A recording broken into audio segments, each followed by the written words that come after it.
नमस्कार, मैं अमित कश्यप और आप देख रहे हैं हंगामा टाइम्स। सच की तह तक इस वक्त की खबर आ रही है उत्तर प्रदेश के रामपुर जिले से। आइए डालते हैं संवाददाता रामपुर विवेक कश्यप की एक रिपोर्ट पर नजर। उत्तर प्रदेश रामपुर जिले की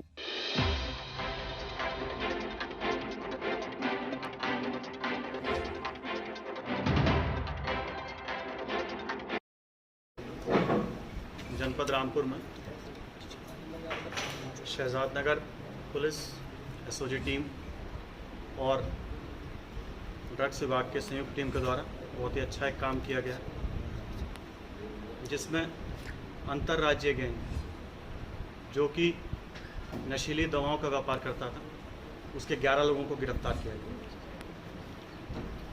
ये लोग आगरा से इनकी कड़ी जुड़ी हुई है।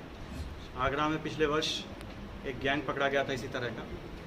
उसी के क्रम में ये लोग आज पकड़े गए हैं। इनसे जब पूछताछ किया तो जानकारी प्राप्त हुई कि ये लोग आगरा से ब्लैक में दवाएं लेके आते थे।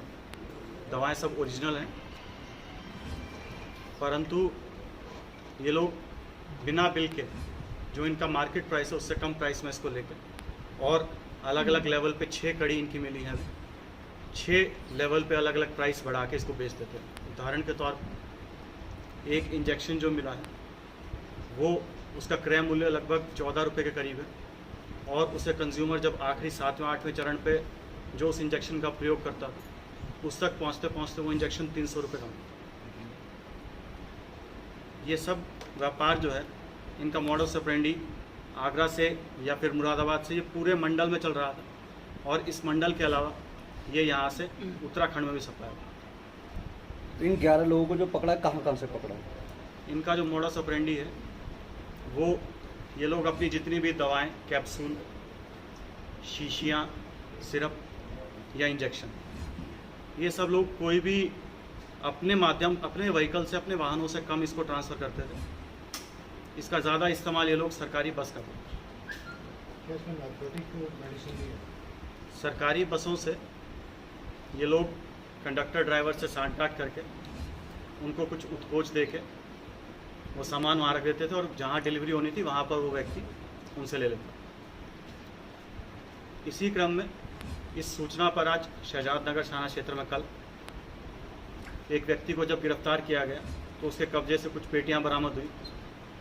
ये सूचना पर जॉइंट टीम हमारी ड्रग्स विभाग के साथ काम कर रही थी और उससे जब हिरासत में लिया गया, पूछताछ की गई तो उसके द्वारा बताया गया कि वो पास ही एक खंडर पड़े स्थान से ये सब दवाइयों का जो बाँट हो वहाँ से होता है। इस सूचना पर हमारी पुलिस के द्वारा जब दबिश दी गई तो इन 11 व्यक्तियों को कुल मिलाकर गिरफ्तार किया गया, जिनके कब्जे से लगभग 3.25 लाख टैबलेट और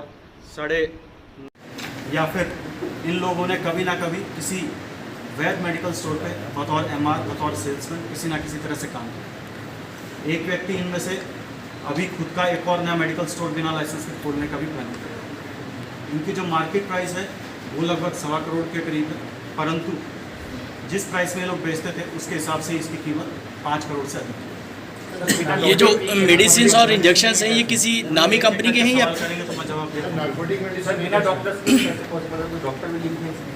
देखिए, अभी तक की जानकारी के हिसाब से डॉक्टर्स का प्रथम दृष्टया जो है संलिप्त होना पाया नहीं गया, क्योंकि ये लोग, मैंने जैसा आपको बताया कि ये लोग या तो स्वयं पहले कभी किसी वैध मेडिकल स्टोर पे काम किए हैं या फिर अवैध रूप से मेडिकल स्टोर भी संचालित कर रहे थे, जिनको कि ड्रग्स विभाग की टीम के साथ उन्हें कार्रवाई की गई है। तो इन लोगों को पूर्व से जानकारी थी कि कौन से इस प्रकार के ड्रग्स, कैप्सूल, दवाइयाँ हैं जो इन सब चीज़ों में काम होती हैं। कप्तान साहब, ये जितने भी मेडिसिन है ये किसी ब्रांडेड कंपनी के हैं या वैसे ही लेकिन मैंने आपको पहले बताया कि ये सब दवाइयाँ जो हैं सब ओरिजिनल हैं, सब ओरिजिनल कंपनीज की, कोई भी इसमें डुप्लीकेट माल नहीं। 11 लोग रामपुर के लिए, रामपुर से बाहर के लिए। देखिए, ये सब जो ड्रग्स हैं वो NDPS एक्ट के तहत भी कवर्ड है और दूसरी चीज़ बिना लाइसेंस के मेडिकल स्टोर चल रहे थे और तीसरी चीज़ ये जितनी भी दवाएं हैं ये बिना प्रिस्क्रिप्शन के नहीं। ये 11 लोग केवल रामपुर के ही और भी जो लोग थे? देखिए, मैंने आपको बताया कि ये सब पूरा जो कार्टेल जो ऑपरेट हो रहा था वो आगरा तक लिंक हुआ है। अभी इसमें लगभग 30 व्यक्ति और ऐसे हैं जो हमारे प्रकाश में आए, जिनकी अभी गिरफ्तारी करनी है। आगरा से लेकर मुरादाबाद से, संभल से और रामपुर से सब जगह के लोग इसमें शामिल हैं। सर, ये मेडिकल डिग्री होल्डर के इसमें कुछ लोग इसमें से कोई मेडिकल डिग्री होल्डर नहीं है, सब लोग फर्जी हैं। एक व्यक्ति मुरादाबाद का है जो वैध मेडिकल स्टोर चला रहा था, जिसके स्टोर से भी ये काम हो रहा था, उसके पास फार्मासिस्ट की वो भी सर, मेरा सवाल ये है, जैसा आपने कहा कि बिना किसी प्रिस्क्रिप्शन के टैबलेट नहीं मिल सकता, इन लोगों को बिना बिल के ये सामान कैसे मिला और कहाँ मिला?